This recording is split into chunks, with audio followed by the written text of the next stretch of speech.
जर त्यांना गुलाल उधळायचा असेल तर त्यांनी एक ओबीसी लाख ओबीसी म्हणावा, एक मराठा लाख मराठा म्हणू नये। की ज्यांना बंगले वाडा घरदार जिल्हा परिषद सदस्य आमदार खासदार आहेत ते सुद्धा पत्र्याची खोली म्हणून दाखवतात। जर तुम्हाला त्याची लाज वाटत नसेल क्षेत्रीय मराठ्यांना म्हणून तर तुम्ही जे तुमची काय आहे ते तुम्ही दाखवू शकता। जर तुम्हाला त्याची लाज वाटत असेल तर तुम्ही पत्र्याचं किंवा सपराचं घर दाखवू शकता। राजवाडा वाडा बंगला बिंगला आहे तरी पण ती खोटी माहिती देऊन सर्वप्रथम मराठा समाज हा मागास नाहीच आहे, त्याच्यामुळे त्याला ओबीसी मध्ये येण्याचा विषयच राहत नाही। जरांगे हा अनपढ माणूस आहे, 5वी शिकलेला माणूस आहे, त्याला काही संविधानिक ज्ञान नाही, काही नाही। तो बोलायचं म्हणून बोलतोय, त्याच्या मागण्या वाढतच चालले। 80% त्यांचे आमदार असून त्या आमदारांना सुद्धा कळतंय की आपण करतो ते चुकीचं आहे आणि भुजबळ साहेबांना आपण टार्गेट करतोय। जनगणना कर, ओपन किती आहेत आणि ओबीसी किती आहेत हे तुला समजल, मग तू भुजबळ साहेबाबरोबर काय गळ वाकायची तुला समजल म्हणाव। हे 2024ला ओबीसी दाखवून दिल्याशिवाय राहणार नाही। कुणाला 50 एकर जरी जमीन असली तरी ते फक्त म्हणतोय मला अर्धा एकर जमीन आहे, तर त्यांनी ते चुकीची माहिती देऊ नये। जे क्षेत्रीय मराठा कोण असेल त्यांनी चुकीची माहिती देऊ नये। जे तुम्हाला जे काय असेल त्यांनी ती माहिती द्यावी। छगन भुजबळ साहेब तुम आगे बढ़ो, हम तुम्हारे साथ हैं। सर्वप्रथम मराठा समाज हा मागास नाहीच आहे, त्याच्यामुळे त्याला ओबीसी मध्ये येण्याचा विषयच राहत नाही। तरी पण दंडकशाही हुकुमशाहीने यायचा प्रयत्न करताय, त्यांचा आम्ही जाहीर निषेध करतो। आमचे 2 शब्द अहो तुम्ही दुसऱ्यातून घ्या ना, आमच्या ताटात कशाला हात घालता? त्याला भरपूर जागा आहे ना, स्वतंत्र घेतलं तर काही फरक पडेल का? ओबीसी मध्येच का हट्ट का मला असं म्हणायचं? इथून मागं ओबीसी मधून कुठनं गेले होते? इथून मागं पहिले मराठा समाज होता तो इथून मागं कुठे गेला होता? इतक्या दिवस तो थांबला। आता समजा मनोज जरांगेने भाषण केलं, आंदोलन केलं, सर्व केलं, मग आता कुणबी नोंदी काढल्या, इथून मागं कुणी नोंदी केल्या कुठं होत्या? त्यांनी इथून 25 वर्ष पाठीमागे का नाही काढल्या? आत्ता का काढल्या? ते व्यक्तिमत्व वेगळं आहे, त्या माणसांना भान नाही कोणा संग काय बोलावं, कसं बोलावं, काय बोलावं, कोण माणूस कसा व्यक्ती आहे, असेल तुमची दुश्मनकी काय असेल ती समोर आवकाव करून बोलावा। यांना या गोष्टीचं भान ठेवून बोलावं थोडंसं।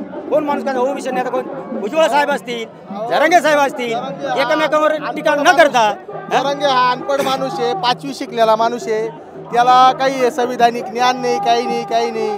तो बोलायचं म्हणून बोलतोय, त्याच्या मागण्या वाढतच चालले। तुम्ही आता सांगितलं की मराठा समाज मागास ठरत नाही, पण ते म्हणतात की आम्ही मागास आहोत। अहो सिद्ध करा ना, मग त्याला पर्याय ना, तुम्ही कोर्टात जा। त्याला खूप हे आहे ना, असं बळजबरीनं असं दांडकशाहीनं करू नका ना, दांडकशाहीनं। मला असं एक म्हणायचं आहे की जरांगे पाटील साहेब काय म्हणतात की आमची लेकरं बाळ उघड्यावर पडली। 18 पगड जातीची लोहार, सुतार, चांभार, कुंभार, धनगर, माळी, साळी, कोळी यांची लोकांना या पोरांना तर कपडा सुद्धा ही मिळत नाही, कपडा। मग ह्यांची मुलं उघड्यावर पडलीत का नाही पडली? मग जर जरांगे पाटलांच्या म्हणण्यानुसार जर आमच्या ओबीसी बहुजन समाजामध्ये त्यांना आरक्षण हवं असेल तर त्यांना पाटील की देशमुखी हवी। मग ह्या लोकांना 1947 साली भारत देश स्वतंत्र झाला असता काही त्यांना साधा ग्रामपंचायत सदस्य होता आलं नाही, सोसायटीला निवडून जाता आलं नाही। मग ह्या लोकांना लेकरबाळ आहेत का नाही हा माझा पहिला सवाल जरांगे पाटलांना आहे। जर त्यांना क्षेत्रीय मराठा म्हणून त्यांची लेकरबाळ जर उघड्यावर पडत असतील तर ह्या बहुजन समाजामध्ये जे कोण लोक 18 पगड जातीमध्ये आहेत यांची लेकरबाळ उघड्यावर पडले आहेत का नाही हे त्यांनी विचार करावा। आणि त्यांना 288 आमदारापैकी जवळजवळ 80% त्यांचे आमदार असून त्या आमदारांना सुद्धा कळतंय की आपण करतो ते चुकीचं आहे आणि भुजबळ साहेबांना आपण टार्गेट करतोय। एखादा कुणीतरी उठतो आणि भुजबळ साहेबाबद्दल काहीतरी गरळ बघतो, त्याला म्हणा ओबीसी जनगणना कर, ओपन किती आहेत आणि ओबीसी किती आहेत हे तुला समजल, मग तू भुजबळ साहेबाबरोबर काय गरळ वाकायची तुला समजल म्हणाव। हे 2024ला ओबीसी दाखवून दिल्याशिवाय राहणार नाही। आता त्यांना सरकारने 16 तारखेमध्ये ज्या सरकारने त्यांना अध्यादेश काढला आहे तो अजून अंमलबजावणी झालेली नाही. जर त्यांना गुलाल उधळायचा असेल तर त्यांनी एक ओबीसी लाख ओबीसी म्हणावा, एक मराठा लाख मराठा म्हणू नये. आणि जर एक लाख मराठा म्हणायचा असेल तर त्यांनी ओबीसीमध्ये घुसमट करू नये. त्यांनी एकेरी भाषा केली, त्याच्यावरती आमचं असं म्हणणं आहे की त्यांचे सत्तेधारी सगळे मक्तेदारी त्यांची आहे. आमचं सत्तेमध्ये काही चालत नाही. ओबीसींचं जनमताने आम्ही भरपूर आहोत, पण सत्तेने आम्ही कमी आहोत हे आम्हाला माहिती आहे. म्हणून आमचं सत्तेमध्ये काही चालत नाही, म्हणून ते एकेरी भाषा वापरतात. त्यांना सत्तेपुढे शहाणपणा कुणाचा चालत नाही, पण 2024ला सत्ता शहाणपणा शिकवून देऊ हे आमचे निश्चित आहे. आम्ही सर्व ओबीसी मला एक सांगायचं आहे की आमच्या पाटासमध्ये ह्या ओबीसीच्या आणि जनगणनेमध्ये जी कोणी माहिती दिली त्या माहितीमध्ये असं एक आढळून येतं की ज्यांना बंगले वाडा घरदार जिल्हा परिषद सदस्य आमदार खासदार आहेत ते सुद्धा पत्र्याची खोली म्हणून दाखवतात. जर तुम्हाला त्याची लाज वाटत नसेल क्षेत्रीय मराठ्यांना म्हणून तर तुम्ही जे तुमची काय आहे ते तुम्ही दाखवू शकता.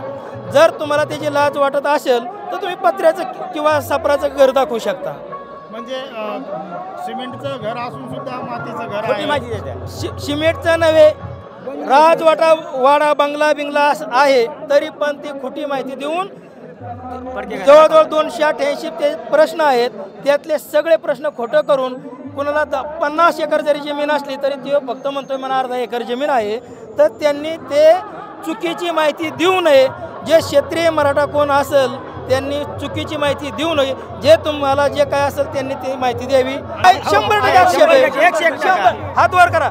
100% एक ओबीसी लाख ओबीसी एक ओबीसी लाख ओबीसी छगन भुजबळ साहेब आगे बढ़ो.